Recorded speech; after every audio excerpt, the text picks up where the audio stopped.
लाडली बहनों के साथ फिर लौटे शिवराज।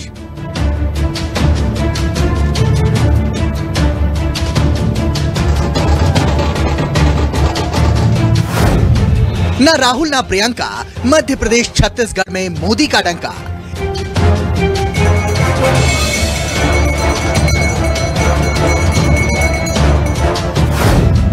चली मोदी की गारंटी, मध्य प्रदेश छत्तीसगढ़ में आई बीजेपी। मोदी ने वो गारंटी पूरी कर दी। छत्तीसगढ़ में संगठन की जादूगरी, सत्ता में आई बीजेपी।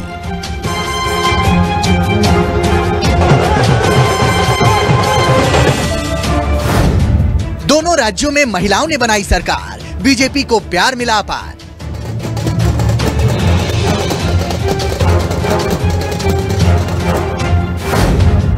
मध्य प्रदेश, छत्तीसगढ़, राजस्थान, बीजेपी ने रचा कीर्तिमान।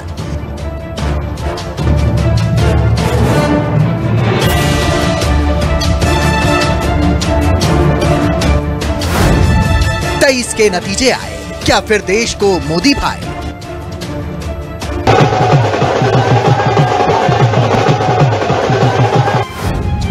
बीजेपी का जादू चला, विपक्ष सहमा।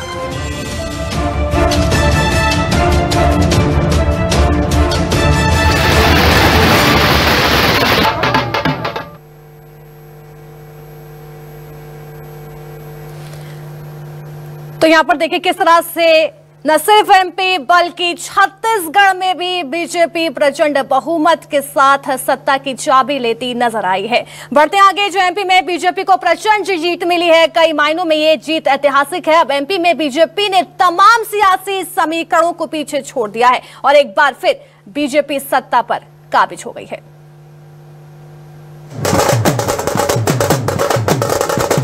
प्रचंड बहुमत जो अनुमान था, न्यूज 24 चाणक्य ने बताया था 151 के ऊपर सीटें बीजेपी लेकर आ रही है। आपका अनुमान बिल्कुल सही था, आपको धन्यवाद।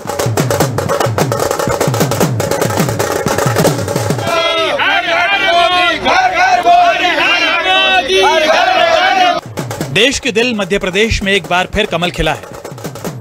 18 साल से भी ज्यादा की एंटी इनकम्बेंसी और कांग्रेस के तमाम आरोपों और वचनों को जनता ने नकार दी। बीजेपी को इस बार जैसी जीत मिली, उसकी उम्मीद शायद खुद पार्टी को भी नहीं थी, लेकिन अब यह हकीकत है। इस चुनाव में बीजेपी की जीत में लाडली बहना योजना का रोल बड़ा रहा। चुनाव से कुछ समय पहले लाई गई इस योजना ने बीजेपी की झोली में एक बार फिर सत्ता डाल दी। मध्य प्रदेश में बीजेपी ने इस बार चुनाव के लिए खास तैयारी की थी। आइए आपको बताते हैं कि इस बार एमपी में बीजेपी की जीत के 5 बड़े फैक्टर क्या रहे। मेरी बहनों, आपने जो प्यार दिया, आशीर्वाद दिया, जो स्नेह दिया, उस आशीर्वाद को मैं बार बार नतमस्तक होकर प्रणाम करता हूँ।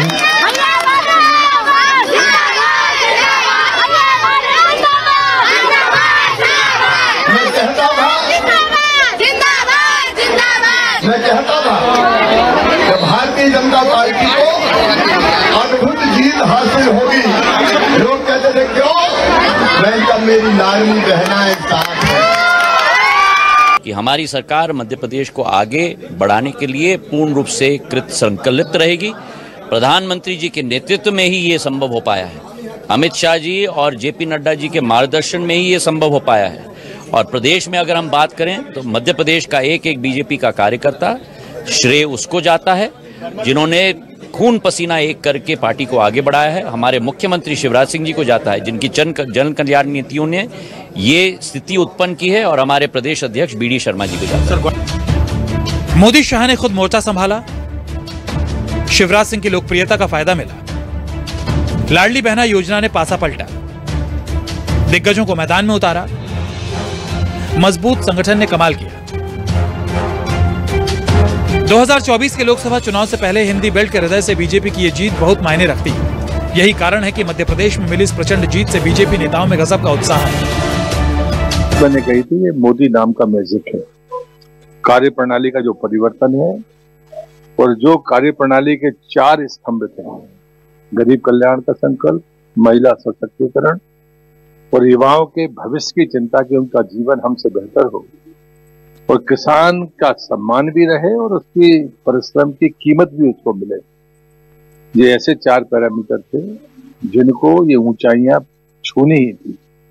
मध्य प्रदेश जैसा राज्य जब देश में नंबर 1 पर होगा तब भारत माता नंबर 1 पर होगी। पूरा मोदी जी का जादू है और मोदी जी हैं तो मुमकिन है। और ये बहुत साफ हो गया कि इस देश के निर्विवाद नेता और लोकप्रिय नेता कोई है तो नरेंद्र मोदी जी है। उनका नेतृत्व, अमित शाह जी की कुशल रणनीति और नड्डा जी की संगठन का गठन, ये तीनों हमारी इस बड़ी जीत के लिए जिम्मेदार है। मैं तीनों को ही बधाई देता हूँ।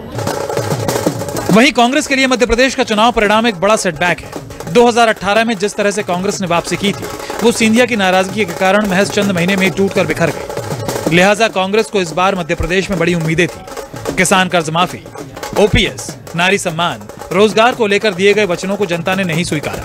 लिहाजा अब कांग्रेस के पास सिवाय आत्मचिंतन के कुछ नहीं बचा है। मध्य प्रदेश में बीजेपी की जीत मामा और मोदी के मैजिक पर मोहर है। एमपी में बीजेपी का मजबूत होना इस बात का संकेत है कि बीजेपी देश की सियासत में अभी और लंबा रसूख रखेगी। 2023 की ये फतह 2024 के सियासी समीकरणों को पूरी तरह बदलने का मादा रखती है और मोदी के खिलाफ एकजुट होते विपक्ष के अंदर बेचैनी बढ़ा सकती है। Bureau report, news 24 Madhya Pradesh, Chhattisgarh.